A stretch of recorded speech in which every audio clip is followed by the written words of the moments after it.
Please subscribe to Mystery Secret Searchers. Another journal has been discovered. We want to continue making our episodes. This is episode 47, The Story So Far. Well, here we have a picture of the Little Glengarry Roots map book. And the symbol on the front is rather interesting. It is like a triaqua symbol, a Celtic knot, except it's entwined with a heart. The heart is supposed to represent the trillium shape, which is the Ontario provincial flower symbol. And of course, it's entwined with the Celtic cross to form the symbol for the Glengarry map book. This is very interesting. Many other locations in Glengarry have that Celtic cross and triaqua symbol as a part of their heritage. Now, this all goes back to Dunvegan Castle in Scotland, when members of the Clan MacLeod decided to come to Canada. At that time, it was Upper and Lower Canada. Some came here as immigrants in the 1700s. Others came to Glengarry as United Empire Loyalists from the States. The Dunvegan Castle story is very interesting because at the castle there are stories of fairies granting gifts to members of the Clan MacLeod. These included the fairy flag and the Dunvegan cup and Sir Roy Moore's horn, as well as the Clan MacLeod sword. The fairy flag was associated with magical properties. It was associated with fairies, of course. When it was unfurled during battles, the Scots always won. It was used to cure the sick. It was used to help bring in food. But if unfurled and waved more than 3 times, it would either vanish or lose its powers. Now, the same thing may have been true of the sword of the Clan MacLeod that we've finally discovered in Glengarry. And so it seems that the sword may have been brought over from Scotland to Upper and Lower Canada against its will. And because of this, a curse has been placed upon the sword and anyone the sword comes into contact with. This curse was plaguing Glengarry. Well, it was very interesting that we learned of a story in Glengarry that talked about a mysterious hidden journal. A journal that was hidden in the St. Lawrence River. A journal that had secrets so powerful that the author wanted to hide it away. So we thought this might be an interesting challenge. We set off during the summer out into the St. Lawrence River in the area that some people had guided us to and started searching. We had to search an awful lot. We were down in the water and up and out of the water, but then one very lucky day, we were able to discover something at the bottom of the river. Now, this was in the Lake St. Francis area of the St. Lawrence River, right near an island called Carn Island. Now, Carn Island was very significant because it had a triangular cone-shaped cairn, 60 meters in diameter and 60 meters tall. And this was built in honor of a military man. We learned later that there were many military connections. So, after a lot of hard work, searching off of Carn Island, we finally found 2 items in the St. Lawrence River. The first item that I was able to pull up was half buried in the sand at the bottom of the river, and it was a pistol. It was a pistol from the late 1700s, early 1800s.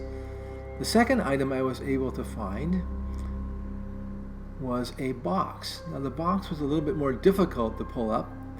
It was buried more deeply in the riverbed. I had to tie a rope to it and dig around it, and eventually I loosened it enough that I could pull it to the surface. It was a strong box, a metal box. The metal box had no lock on it, which I thought was kind of strange. The lock may have rusted off, or maybe it had been removed. Maybe it had been found by someone else and already removed. But inside the strong box was our greatest discovery. we found a journal written by someone called J.H.M.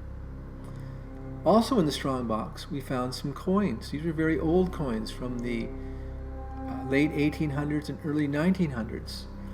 This was all fitting in with a story that we were about to learn in Glengarry, a story of pioneers to Glengarry, of people from Scotland coming to Glengarry, coming either on ships or maybe coming over from America as United Empire Loyalists. This strongbox discovery was really exciting for us. We thought that now we really have something that, some tangible, factual information that we can use and read, and then maybe we can figure out what this story is all about. Well, we learned that this story is not just about a journal that was hidden away in a strongbox at the bottom of a river. This story was really big. It involved almost all of Glengarry. It sent us on paths and sent us to clues all through Glengarry, places we would never have maybe gone to or thought of going to unless the book had directed us there. We discovered so much history along the way. It was really, really fascinating. But maybe the most important discoveries were the discovery of the author of the journal, who was John MacLeod. We discovered that he was a person that came here from Scotland, part of the Clan MacLeod. He was a military man while he was in Upper Canada and Lower Canada, part of the British militia, and he was the person who became tasked with the job of hiding this cursed sword of the Clan MacLeod. Now, how did he get it? Well, his journal, as you read the different entries in his journal entries describe how he came across the sword and what he did to try to hide it, to try to remove the curse from Glengarry. A lot of bad things were happening in Glengarry. The Americans were invading. Churches and other settlements that were being built were being burned down. People that shouldn't have died were dying. It was all related to the curse of the sword MacLeod. This was all documented in the journal that John MacLeod wrote. Now, near the end of the journal, John MacLeod writes that things were getting so dangerous for him because he had the sword and he had hidden the sword again, that he didn't want anyone else to find the sword or find his notes. Didn't want to find the journal. The journal's information was too dangerous, too powerful, that he wanted to hide away the journal now. He had hidden away the sword, the cursed sword, and now he had to hide away what he called his Chronicles of Curiosities. Unfortunately, there were still a few people around who knew that he had written this journal. In fact, it's rumored that in Lower Canada and Upper Canada, in the 1800s, there might have been as many as 25 different journal writers. John MacLeod's journal being just one of those 25 journals. We have recently discovered some clues that lead us to believe that there is a second journal. We don't know if it's written by John MacLeod or if it's written by someone else, but there's a second journal that has been discovered in Ontario. That's what we'd like to explore next. I'd like to just pause and remind you to please subscribe to our channel. It allows us to continue to make more of our videos, make more of our episodes, especially if there's another journal or another 24 journals hidden out there.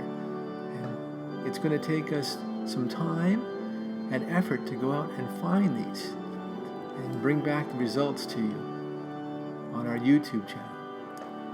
So please click that subscribe button. Now inside John McLeod's journal, his Chronicles of Curiosity, we found that Scottish symbol, holdfast, and it said Colonel J.H.M. retired 1850, and we later learned that this is John McLeod. We went to the Pioneer Village here in Glengarry, and to our amazement, we found a historical plaque that read, First Clan McLeod Gathering. In this area of Glengarry, we could find a lot of the McLeods. They built structures here, their houses, their warehouses, their barns, their blacksmiths.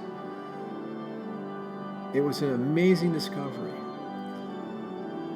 From this, we went on to discover so much more about the McLeods and John McLeod.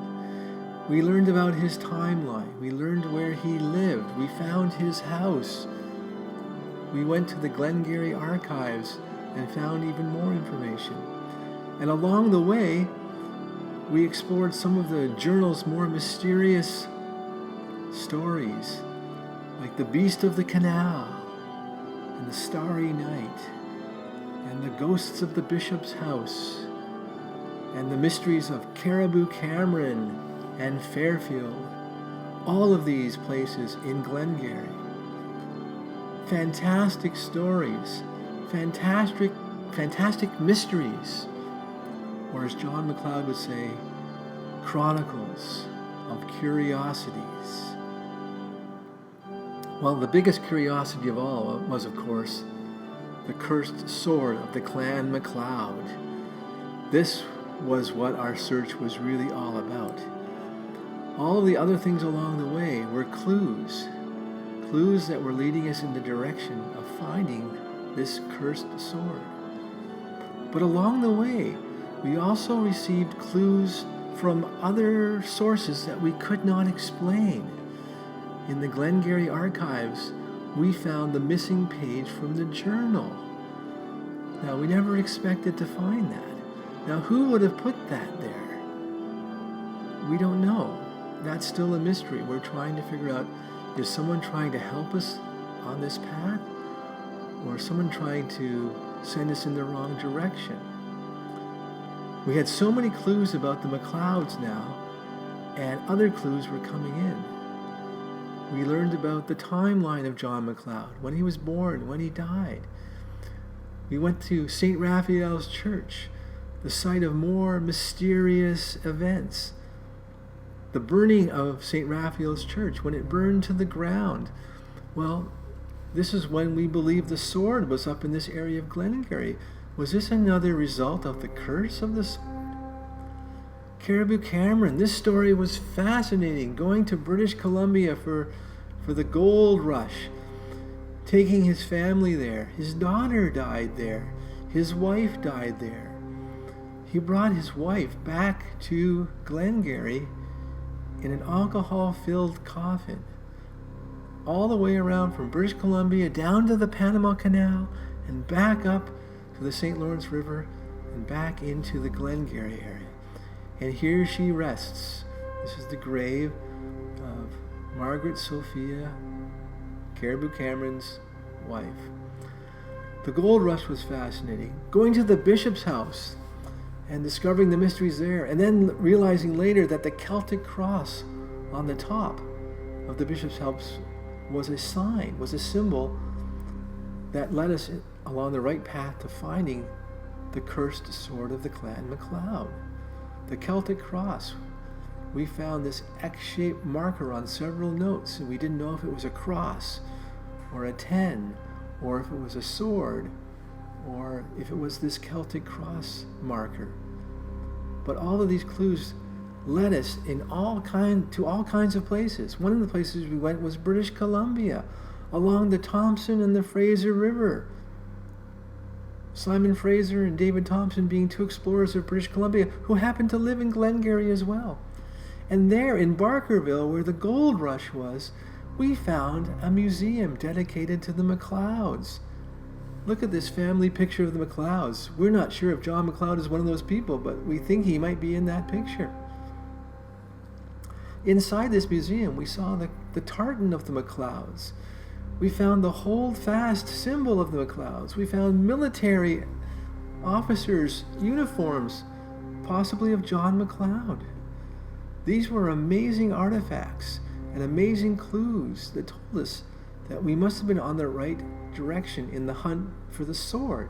Did the sword travel out to British Columbia? Did Caribou Cameron take it out there on the request of John McLeod? Well, if he did, it didn't stay out there long because it cursed the gold rush. The gold rush ended. The town dried up. The town was abandoned. Now it's a historical landmark of the gold rush, but was the sword being in Barkerville the demise of that town? These McLeod artifacts hold fast, and we see the Tri-Equa symbol appearing now. The Celtic knot, the tartan of the McLeods, the hold-fast symbol of McLeods. And there in the gold rush town of Barkerville, we found this McLeod pin, the hold-fast symbol, the Tri-Equa or Trinity knot symbol. Back in Glengarry, because the sword was not out in British Columbia, so back to Glengarry we came, we found a lot of different cairns. Here's a cairn, a monument to the McLeods. This was amazing. The hold-fast symbol was there with various McLeods. The clues from the journal led us to a dig near St. Andrew's Cemetery and St. Andrew's Church. And this dig was incredible. This was our second huge discovery. The first thing we found in there was the decomposed remains of a hand that was holding on to a shield. As we dug deeper around the shield, removing the rocks, we were able to pull it out. And to our discovery, to our amazement, this was a shield of the Knights Templar. We believe, because of what it says in John McLeod's journal, that the Knights Templar were somehow involved in the guarding and the safety and the protection and the secrecy of the cursed sword of the Clan MacLeod. And at some point, someone else got a hold of the sword after John MacLeod hid it. And they were able to disturb the resting site, and maybe something happened to the person who was guarding the sword. Maybe this is part of the curse of the sword. All that was left at this one cairn site was the shield of the Knights Templar. This was an amazing and awesome discovery that told us we were on the right track. Well, we mentioned before that John MacLeod was also part of the British militia. And in Glengarry, they have lots of reenactments. So we went to see some of the reenactments and learn more about the militia. We learned about the War of 1812. We learned about the Battle of the Windmill and how the Americans tried to invade Canada. These were great, fantastic stories that John MacLeod was involved with. Now, he had other friends in the military that we believe helped him in trying to hide the cursed sword of the Clan MacLeod, like Lieutenant Colonel John MacDonald, like Lieutenant Colonel Darby Birkin, like Sir John Johnson, like Colonel John Colborne, who has had this monument made in his honor. This is back to the cairn on Cairn Island. The clues led us back here. We had clues leading us all around Glengarry. We thought maybe the sword was buried here at the cairn when they were building this, they could have buried it in some kind of secret compartment, somewhere in the cairn or below the cairn. It may be in there. We weren't sure. We came to get a closer look. We didn't find the sword, but we found clues that led us back to St. Andrew's Church. And these gravestones marked sacred, and ones with crosses that looked like swords. Ones that said, "In thy presence is fullness of joy." This was a clue from John MacLeod's journal as well. Now the graves here were very interesting because there was one that was open, and we believe it might have been a tunnel entrance. This is where we started finding the Celtic crosses and recognizing them across Glengarry in all kinds of different places. And we wondered if these Celtic crosses were a sign of what John MacLeod refers to as Sir John Johnson's secret tunnels in Glengarry. We had to go have a look. The Triaqua symbol, the Trinity knot, the Celtic crosses, these were all marked on the Glengarry map as places where there may be tunnel entrances. Why were there going to be tunnel entrances? Well, we believe that Sir John Johnson was building these tunnels to protect the people of Glengarry from further American invasions after the War of 1812. Well, there were no more invasions from the Americans, but Sir John Johnson lived in America, and he was exiled, and he came back across the St. Lawrence River and worried that maybe the Americans would continue their attack, which they did, but they didn't win. So he may have decided to build tunnels to ferry military supplies back and forth to Glengarry undetected, or maybe some people believe some of these tunnels may have been originally built to smuggle alcohol during Prohibition through Glengarry. We heard quite a few stories of cigarette house and cigarette smuggling, the smuggling of people, and alcohol smuggling, which goes across the St. Lawrence River between New York State and Canada. Were some of these tunnels built for that purpose? Well, we don't know.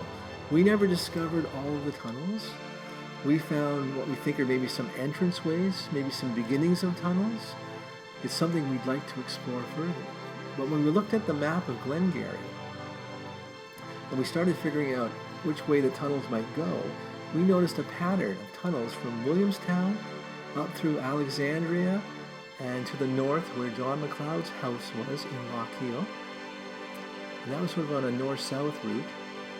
On an east-west route, there could have been tunnels from St. Elmo's up in Maxville to the west over to Dalhousie Mills or Glen Robertson in the east along the Quebec border.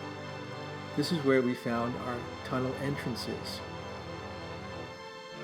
Now, the tunnel entrances are fascinating because if we connect them all up on a map of Glengarry, they form the shape of a Celtic cross. Was this Sir John Johnson's secret tunnel plan to build them to Glengarry as a means of transportation, secret transportation through tunnels? And the Celtic cross just being the natural shape of things to do this? We're not sure. We had many notes and clues along the way that helped us discover these entranceways. We had the note at the cairn. We had the note here, the sacred twin note at St. Andrew's Church. We had the clue from St. Finan's Church, which referred to gold and a curse and sacred.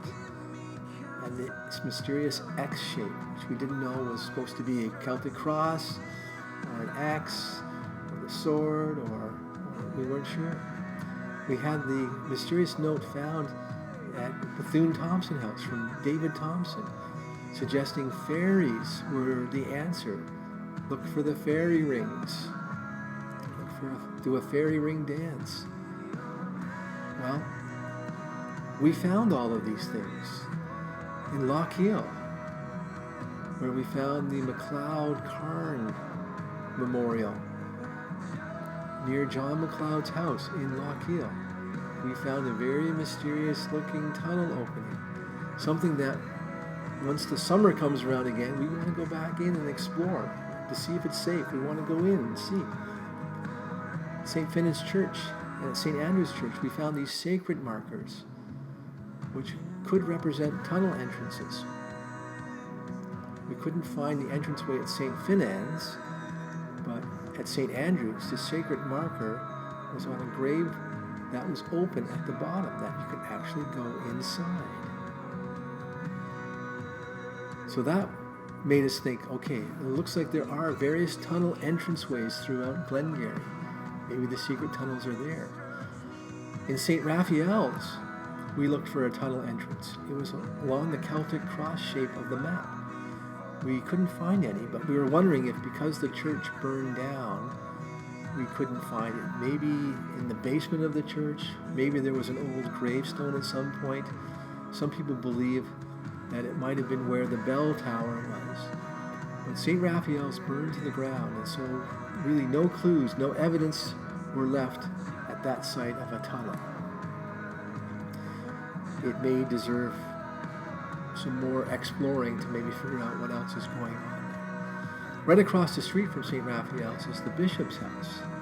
That's the bishop, the Reverend Alexander MacDonald.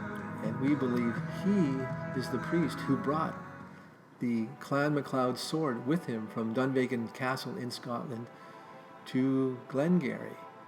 And he may be the one, because he took that sword without permission, he may be the one that has caused the curse on Glengarry. Now, we took it with good reason. He took it because the sword granted magical powers, and he needed these if he wanted to settle in a new land. The Calvary in Greenhill and St. Andrew's Church in Williamstown were other sites of tunnel entrances.